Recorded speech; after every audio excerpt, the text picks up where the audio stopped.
Everybody, welcome back.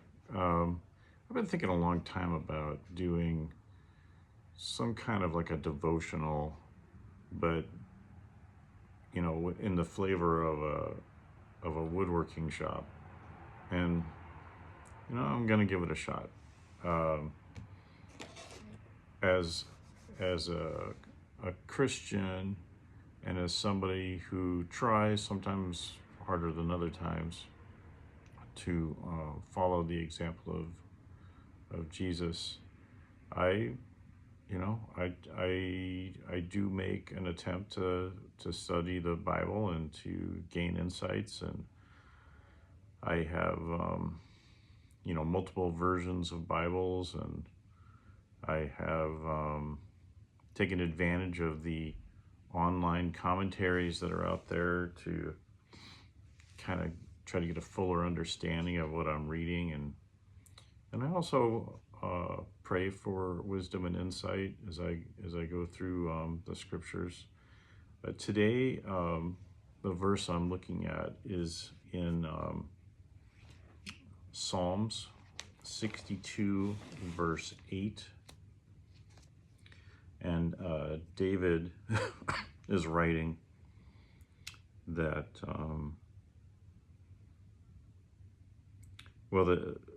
all of Psalm 62 is, at least in my Bible, referred to as God alone, a refuge from treachery and oppression. But verse 8 is where my focus is today. Trust confidently in him at all times, O people.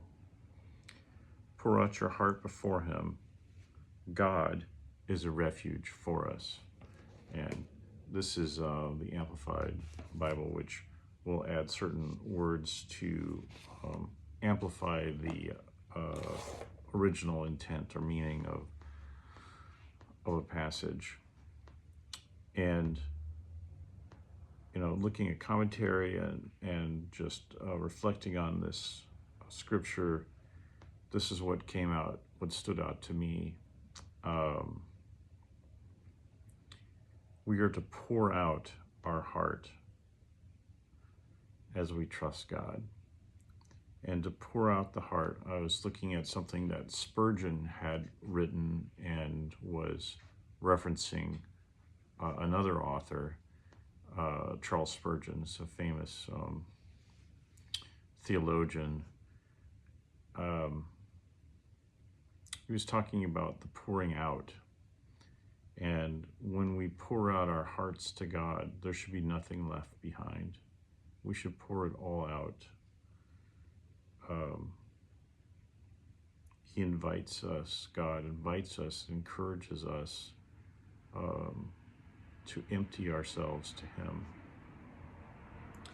And not most of it, not some of it, all of it. And part of the illustration that I read earlier is that there should be a complete emptying. There's no trace, there's no residue, there's no smell or color. There's nothing left when we pour out our heart to God. It is completely empty. And in emptying ourselves to him, we give him room to fill us. So, as a measure of our trust in him, is what, you can measure your trust by what you empty to him. And I encourage you to trust him fully, empty yourself completely. All of the joys, the desires, the dreams, the fears, the worries, hesitations, everything. And as we surrender everything, as we empty ourselves to him, he will fill us. And I really believe that, and I hope this you find this helpful or instructive or encouraging as I do. And with that, I'm going to get back to my current project, which is a simple router table fence. I've got this taped in place. I'm going to drill some holes in this dust collection adapter and silicone it in place with a few screws, because my super fancy router table fence is walking all over the router table. I cannot clamp that silly thing down to where it won't move, and it is driving me completely bananas. Anyway, I'm trying to cut some grooves in this walnut.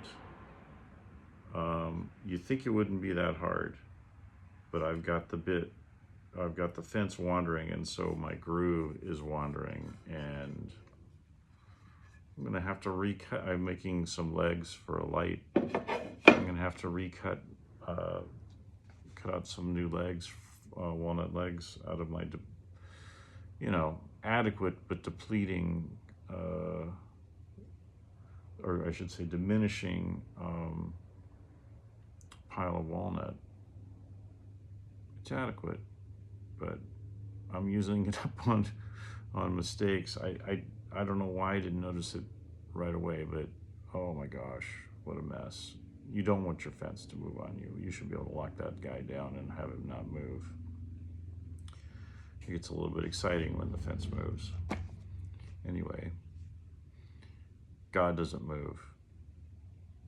You can trust him. With that, be safe.